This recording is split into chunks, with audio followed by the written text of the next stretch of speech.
Well. Limbus Company. 1 minute ago, the family hierarch candidate Ishmael. Okay, we are about to open this up and we are about to analyze the information. It is 2 pages. We love 2 pages here. Okay, let's get right into this. Boom. So we have Gloom, 2 Gloom attacks, Gluttony and Envy. Interesting. So this must be the enhanced S1. Let's go right into this. It is all blunt and slash. So blunt and slash. But still, it is a 2 coin. If target power has types of negative effects, gain clash power. Oh my goodness. Alright. Ring saying, you've got competition. Gain coin power for every rupture on target. Clash win, gain poise and poise count. Inflict rupture count, inflict rupture, gain offense level up next turn. Okay, on crit. Got it. She is a poise rupture ID so far. The Ascended version, which we don't know how the Ascended version activates yet, but before attack, consume all ready on self and gain ready on self times X attack weight. On use, gain poise and poise count, and on use at X ready, gain coin power, inflict rupture. So the second coin here strictly inflicts potency. The 2 coin, 4 coin, 2 coin. Okay. If target has X types of negative effects, coin power. If target has rupture, coin power. Yep. Okay. Oh my. It's literally Crimson Phoenix. On hit, inflict rupture count. On crit, inflict defense level down. On hit, inflict rupture count. On crit, inflict defense level down. On hit, gain poise equal to the rupture on the target. Heads hit, gain count equal to the rupture count. And then deal poise on self and rupture on target percentage damage on a crit. On crit kill against an enemy, gain offense level up next turn. Oh my god, okay. Crimson Spring. Before attack, if the target has X amount of negative effects, gain attack weight. At launcher, gain attack weight. On use, coin power for every negative effect. On use, coin power for the sum of rupture and rupture count. Clash win, gain poise. Unbreakable coin. This will deal poise X self rupture on main target, so as damage. And then it deals rupture on self and main target on extra crit, and also deals percentage on a crit for every launcher you have. It also inflicts rupture. It also inflicts count on crit. It also gains poise and count on crit. And oh my god, it even gains more poise count on crit and kill. Oh my god, it's so over for. It's it. This is it. It's done.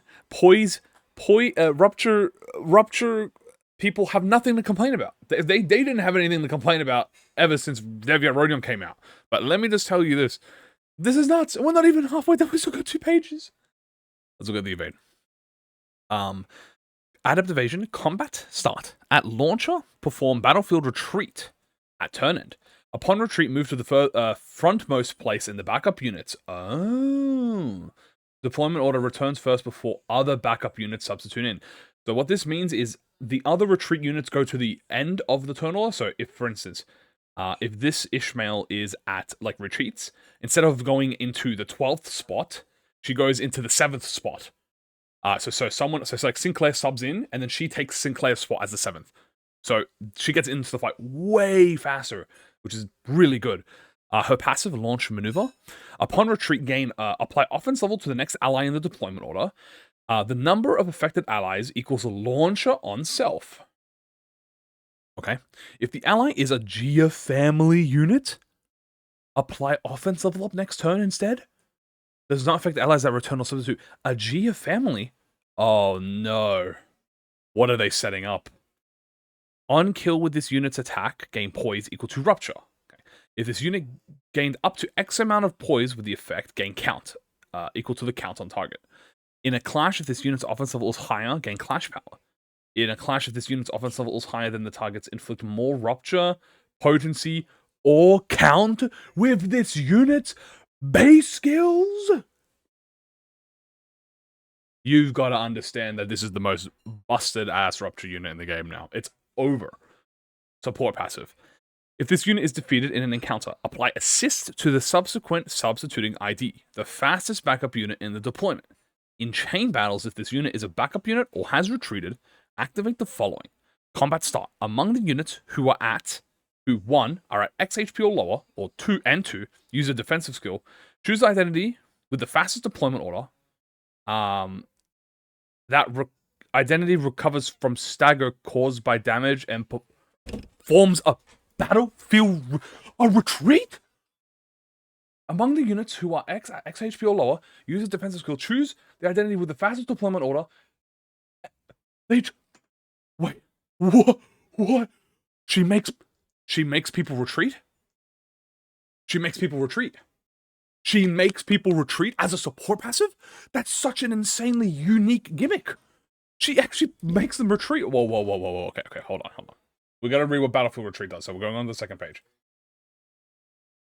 First of all, ready. Stacks. Number of turns this unit has spent in retreat or as a backup. Okay, cool. Interesting gimmick. Launcher. Max stack 6. Number of turns this unit has spent active in the encounter expires upon retreat.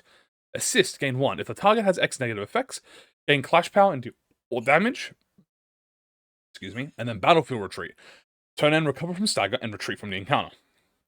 Unless it is a 4 stagger. In chain battles, give the slots to the substituted unit and put them in the rearmost place of the deployment order.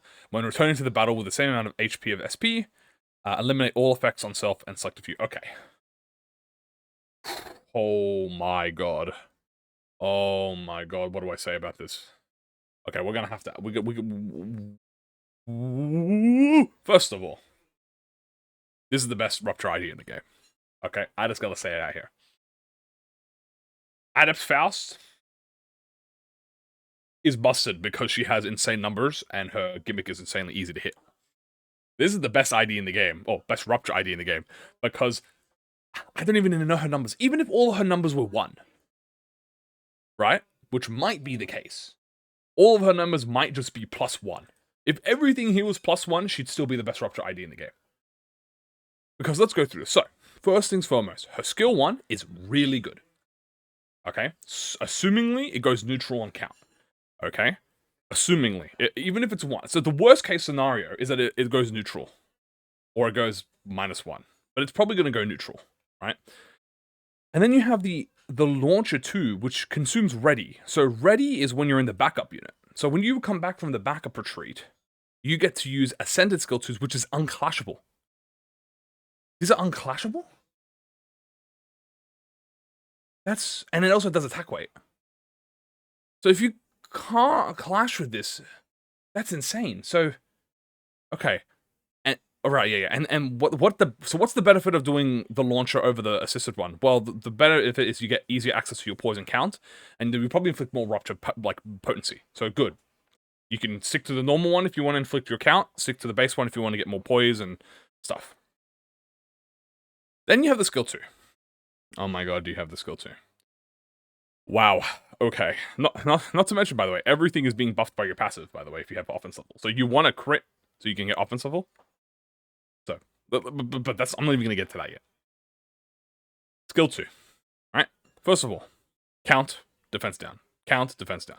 Some people might not give a crap about the defense down because you're a Rupture unit. Fair. But there it is. If you just want to look at the most important thing, it's Rupture count, poise count, and then big damage.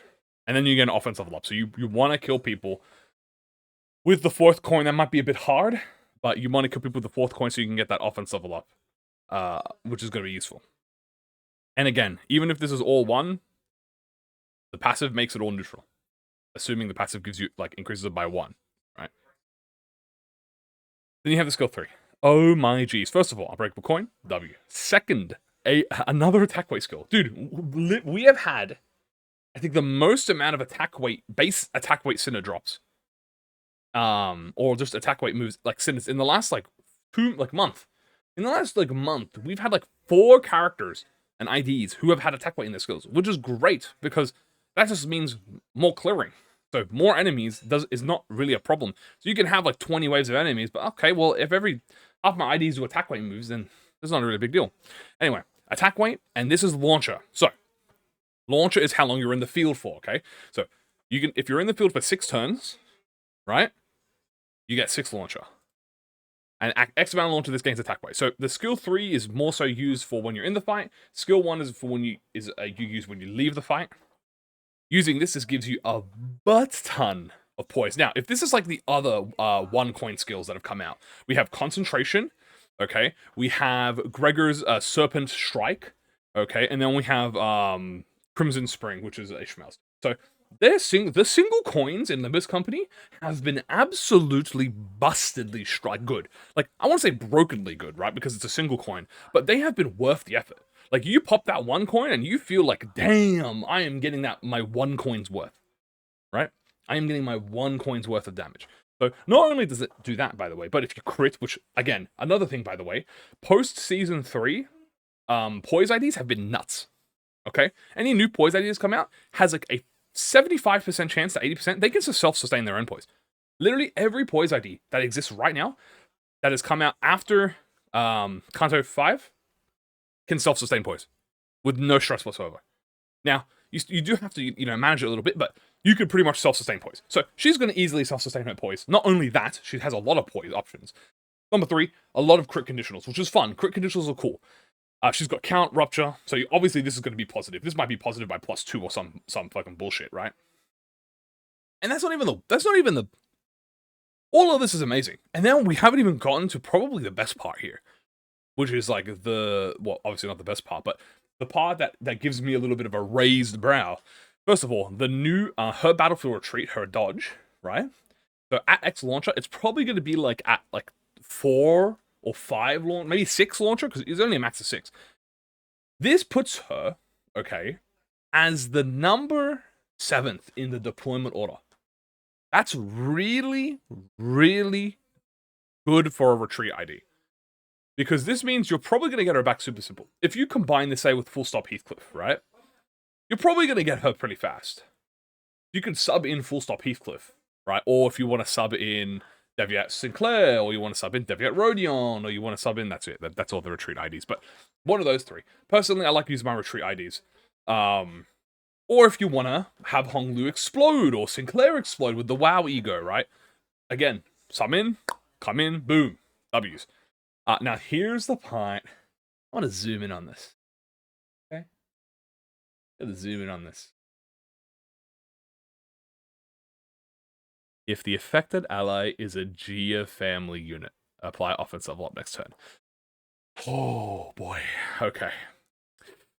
Ooh, the Gia family. Okay, baby. All right, what are we thinking? Obviously, there could be only one ID that this is probably talking about. Maybe 2. And that's 100% Honglu's ID. So she is going to have a connection with Honglu's ID. She's going to have a coordination, obviously. And also, the way her passive is read, so she gives offense level up, right?